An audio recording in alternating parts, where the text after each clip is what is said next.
So great hearing your remarks there, Mr. Zubairu, CEO of the Africa Finance Corporation. One of the things you've said is the need for Africans, both public and private sector, to change their mindset. And you also told the story about opportunities, but more importantly, you talked about the need to unlock domestic sources of capital. Why is this so important? So, the truth of the matter is everybody's busy, everybody has challenges, and there's no investor that comes to a market that they don't see domestic investors investing. Nobody does it. So we have to, as Africans, take ownership of our development, prove our business cases, and then people can come and work with us to scale. But you can never have a conversation of, come and help me do this. It doesn't happen. Yeah. So we must constantly take the bull by the horn and demonstrate the potential that we have. So there's nothing that has happened in my almost 30 years of investing. It always starts with domestic capital. Right. Proving the case, and then international capital being mobilized on the back of that. So our business model at the Africa Finance Corporation is clear proof of that. We have focused on transforming Africa's potential to bankable projects, aligning capital behind it, and then mobilizing much more skilled capital to grow the business. So that's our strategy, and we've seen it work several times. And what I want us to do now is to look at how to make it a continental-wide Absolutely, effort. yes. And I think that's a really interesting point, because if we look at the pension funds, you need certain types of regulations or codes to de-risk the opportunities for pension funds. That needs to happen at sovereign level. But what can we do on a continent-wide level from a pension fund perspective specifically? So a couple of points. The first one is, again, starting with Nigeria, fortunately for us, we've been able to demonstrate, a lot of what should be. So, for example, I mentioned the asset allocation. In Nigeria, we have that specific asset allocation.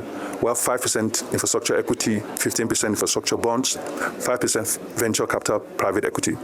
I think this should be replicated across all of the continent. Okay. And also in Nigeria, we've demonstrated that you need to make the pension funds comfortable, because they have an obligation to protect their investors' money. Of course. So we came up with a program to provide investment-grade guarantees to pension funds. So we had a program called InfraCredit. Right. It was a collaboration between the NSIA, ourselves and Page, one UK development finance entity, and we're scaling that now across the continent. We have a program in East Africa, and there are several conversations in Southern Africa. I don't want to mention names because we have not yet advanced them. So these are the instruments that we need to create.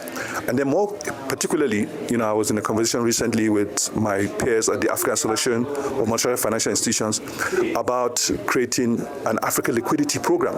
Okay. All of these are important for us to finance our continent. And we need to work together to ensure that we create the pipes, we create the rails to ensure that our domestic capital is available to finance our growth and development. And if I were to ask you a final question, given the sort of general retrenchment of global capital for certain types of investments on the continent, what is the future partnership with international sources of capital? Are we saying we're not interested anymore? No. We continue to be interested, and we continue to partner. I'll just give an example. So the president of Sierra Leone, we just had a conversation with, we've recently closed a gold mining project in Sierra Leone. That was a unique one because it was largely led by African institutions. And again, there we had African sovereign wealth funds investing outside their jurisdiction. Okay. So typically, sovereign wealth funds will invest either domestically or offshore. But we're able to get them to understand that there are opportunities within Africa and they should invest. So that was a good opportunity.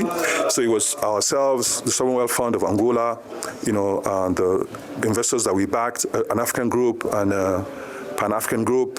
And then we got Trafigura, an international trading agency, Farallon, an international fund manager, all coming together. So we are never saying no. We're just saying that make the case easy for them to work with us. Exactly. And prove that you're vested, you are invested, and then they'll come along. Because it's easier for them to build on what you have than to start all over again. Essentially putting your own skin in the game. Definitely. That will follow. Thank you so much for speaking to us. Thank you for taking the time. Thank you.